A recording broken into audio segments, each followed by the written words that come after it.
اللہ اپنے بندوں کو ڈرانے کے لیے کچھ نشانیاں بھیجتا ہے۔ ابو موسیٰ کہتے ہیں کہ نبی صلی اللہ علیہ وسلم کے زمانے میں سورج کو گرہن لگ گیا، آپ تیزی سے اٹھے، آپ کو خوف لاحق ہوا کہ کہیں قیامت تو نہیں آ گئی، یہاں تک کہ آپ مسجد میں تشریف لے آئے۔ آپ کھڑے ہوئے، بہت طویل رکوع اور سجدے کے ساتھ نماز پڑھتے رہے۔ راوی ابو موسیٰ کہتے ہیں میں نے آپ کو کبھی نہیں دیکھا کہ کسی نماز میں آپ نے ایسا کیا ہو۔ پھر بے شک آپ نے فرمایا یہی نشانیاں ہیں جو اللہ بھیجتا ہے، یہ کسی کی موت یا کسی کی زندگی کی وجہ سے نہیں ہوتی، بلکہ اس لیے اللہ ان کو بھیجتا ہے کہ ان کے ذریعے سے اپنے بندوں کو قیامت کے دن سے خوف دلائے۔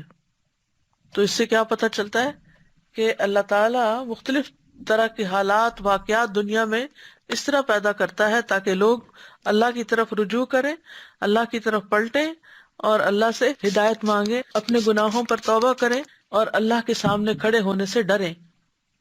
سورۃ الزمر میں آتا ہے لَهُم مِّن فَوْقِهِمْ ظُلَلٌ مِّنَ النَّارِ وَمِن تَحْتِهِمْ ظُلَلٌ ذَلِكَ يُخَوِّفُ اللَّهُ بِهِ عِبَادَهُ يَا عِبَادِ فَاتَّقُونِ۔ ان کے لیے ان کے اوپر سے آگ کے سائبان ہوں گے اور ان کے نیچے سے بھی ہوں گے، یہ وہ ہے جس سے اللہ اپنے بندوں کو ڈراتا ہے، اے میرے بندوں پس تم مجھ سے ڈرو۔